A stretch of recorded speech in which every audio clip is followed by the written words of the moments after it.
ایک ماجرا ہوا ہے کسی بچے کے ساتھ اور وہ داستان دلوں کو چھونے والی ہے.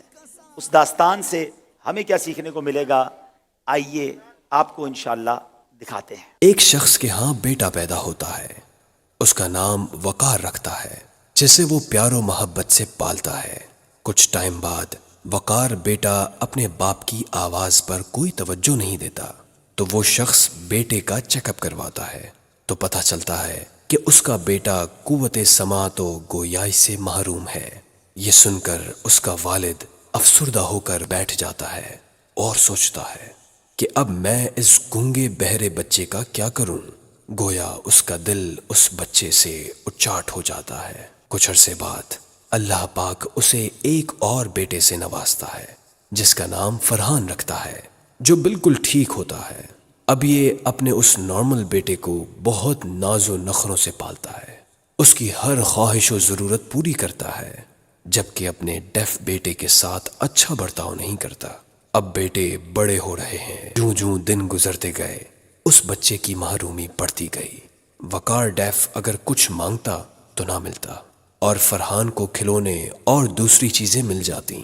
وقار کی عمر اب 18 برس ہو گئی، لیکن اسے بس یہی سننے کو ملتا کہ تم ڈیف ہو، آپ اپنے بھائی کے ساتھ رہا کرو. وقار احساس کمتری کا شکار ہو کر یہ اپنے بھائی سے اشاروں میں غصے میں بولتا ہے، کیا میں کسی کام کا نہیں ہوں؟ میں کچھ نہیں کر سکتا؟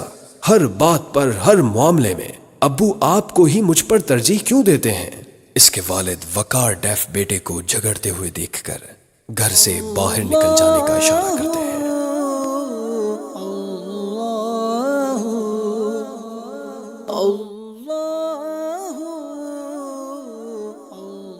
السلام علیکم.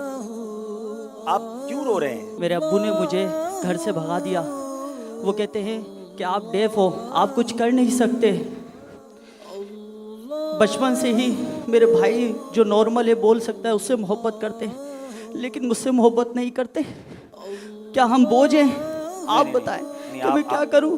آپ روئے نہیں، آپ روئے نہیں. میں انشاءاللہ سمجھاتا ہوں اور میں بات کرتا ہوں، آپ کا مسئلہ حل کرتا ہوں، پریشانی دور کرتا ہوں. انشاءاللہ فیضان بھائی جو ہیں آپ کو انشاءاللہ اپنے ساتھ لے جاتے ہیں، اور جو ہمارے اسلامی ان کے والد صاحب سے پہلے اجازت لے لیں اور ان کے والد صاحب سے اجازت لے کر ان کو دعوت اسلامی کے مدنی کاموں میں انوالو کریں، کسی شعبے میں بھی انشاءاللہ ان کی ترکیب بنائیں. وقار اب فیضان مدینہ میں اسپیشل پرسنز کے نماز کورس میں شریک ہو کر وضو، غسل، نماز و دیگر مسائل سیکھتا ہے.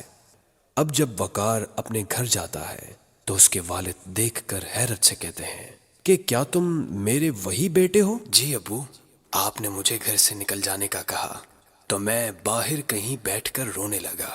وہاں سے دعوت اسلامی کے مبلغ کا گزر ہوا.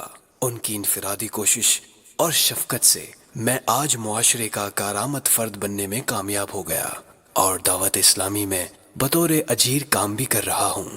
وقار کو محبت سے گلے لگا لیتے ہیں اور اس سے کہتے ہیں، مجھے معاف کر دو، مجھے معاف کر دو اور مجھے بھی ان دعوت اسلامی کے مبلغ سے ملاقات کرواؤ. السلام علیکم ورحمۃ اللہ وبرکاتہ. السلام علیکم. کیسے ہیں آپ؟ ٹھیک ہیں الحمدللہ. ماشاءاللہ. کیا کہیں گے آپ کے بیٹے کو دیکھنے کے بعد؟ میں آپ لوگوں کا اور دعوت اسلامی والوں کا شکریہ ادا کرنے آیا ہوں کہ دعوت اسلامی کی وجہ سے میں سمجھ سکا کہ اگر کوشش کی جائے تو یہ معذور افراد بھی معاشرے کے کارآمد فرد بن سکتے ہیں. میں دعوت اسلامی کا شکریہ ادا کرتا ہوں کہ میرے بیٹے کو آپ لوگوں نے ایسا بنا دیا. ماشاءاللہ. شکریہ دعوت اسلامی کا. بہت شکریہ. الحمدللہ. یہ ہے آپ کی دعوت اسلامی جو ان معذور افراد پر کس طرح کام کر رہی ہے. صرف اس پر نہیں، یہ صرف وقار پر کام نہیں ہوا. ہماری دعوت اسلامی میں کئی ایسے نابینا ہیں جو آج عالم دین بن گئے ہیں، ایسے نابینا ہیں جو حافظ قرآن بن گئے ہیں. پیروں